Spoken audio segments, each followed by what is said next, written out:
तेव्हा आपण लक्षात घेतलं पाहिजे, ही भौतिक प्रकृती आहे, हे भौतिक जगत आहे, इथे अन्याय सर्वांवरती होतो, कुठल्या ना कुठल्या प्रकारे अन्याय होतो. पण माझ्यावर अन्याय झाला म्हणून मी आता तो अन्याय दुसऱ्यांवर करणार. जसं हॉस्टेलमध्ये घडतं ना, एक बॅच दुसऱ्या बॅचची, नवीन बॅचची रॅगिंग घेते, त्यांच्यासोबत नको नको ते जे घाणेरडे प्रकार करते.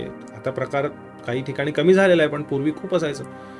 आणि मग ती बॅच जेव्हा सिनियर होते तेव्हा नवीन येणाऱ्यांमध्ये त्याच्याहून जास्त अन्याय मी त्यांच्यावर करणार, त्याच्याहून जास्त रॅगिंग मी त्यांचं घेणार. आणि ह्यात खूप विकृत प्रकारही घडलेले आहेत अनेक कॉलेजेसमध्ये. तशीच मानसिकता इथे करण्याची.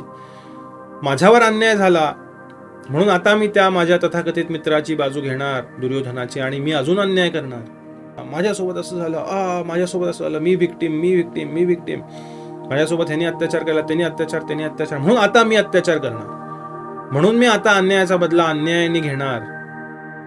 ही अधार्मिक मनस्थिती आहे.